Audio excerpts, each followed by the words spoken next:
दिल्ली की एक बड़ी खबर आपको बता दें, आज से 3 देशों की यात्रा पर रहेंगे प्रधानमंत्री नरेंद्र मोदी।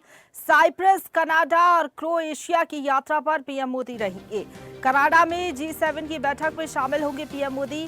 साइप्रस भी पहुंचेंगे, भारतीय समुदाय के लोगों से मुलाकात करेंगे। इसके साथ ही क्रोएशिया का भी दौरा पीएम मोदी की ओर से किया जाएगा। और इसी खबर पर ज्यादा बातचीत के लिए सीधा रुख करेंगे। दिल्ली से संवाददाता मनोज शर्मा हमारे साथ फोन लाइन पर जुड़ गए हैं।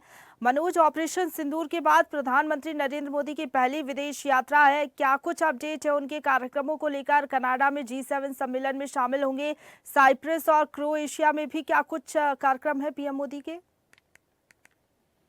देखिए, मैं आपको बताऊं कि G7 की जो शिखर सम्मेलन है, इसमें प्रधानमंत्री आज से 3 देशों की यात्रा करेंगे और अब सबसे पहले प्रधानमंत्री साइप्रस पहुंचेंगे। उनके प्रधानमंत्री के निमंत्रण पर वो वहां पहुंच रहे हैं और वहां भारतीय मूल के जो लोग हैं उनसे संवाद करेंगे। उसके बाद प्रधानमंत्री G7 में हिस्सा लेंगे और उसके बाद 18 तारीख को वो क्रोएशिया जाएंगे और उसके बाद 19 तारीख को वतन वापसी यानी कि भारत लौटेंगे। तो ये लगभग 5 दिन का दौरा प्रधानमंत्री का रहने वाला है और जी सम्मेलन पर पूरी दुनिया की नजर है, पूरी दुनिया देख रही है, क्योंकि ऑपरेशन सिंदूर के बाद नरेंद्र मोदी जो हैं भारत के प्रधानमंत्री, वो ऐसा जी शिखर सम्मेलन का हिस्सा बन रहे हैं और भारत को प्रेजेंट करेंगे और भारत की जो बढ़ती अर्थव्यवस्था है उसको प्रेजेंट करेंगे देश और दुनिया के सामने। तो बहुत बड़ा ये कदम है भारत का और भारत G7 में हिस्सा ले रहा है और उसके बाद वो क्रोएशिया जाएंगे। क्रोएशिया के बाद 19 तारीख को वतन वापसी होगी। जी बिल्कुल मनोज, लेकिन अगर बात करें कनाडा के प्रधानमंत्री से, जब बात होगी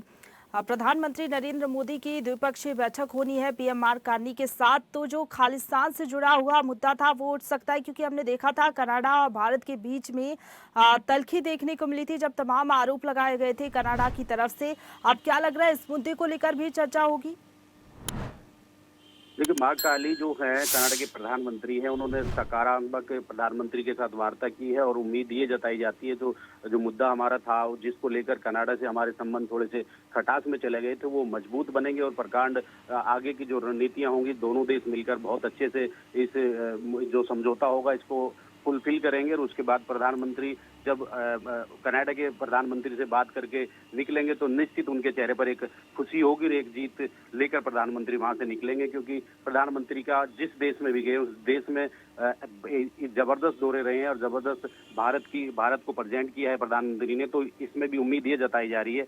तो कनाडा के प्रधानमंत्री मार्क कार्नी जो हैं उनको और प्रधानमंत्री भारत के जो हैं नरेंद्र मोदी एक दूसरे को समझेंगे और उस निमंत्रण पर जब जा रहे हैं प्रधानमंत्री तो एक पॉजिटिविटी वहां से लेकर वापस लौटेंगे।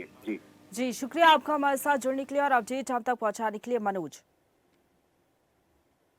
ताजा खबरों के लिए लाइक, फॉलो और YouTube पर सब्सक्राइब कर बेल आइकन दबाएं। साथ ही ताजा अपडेट्स के लिए swedeshlive.com पर विजिट करें।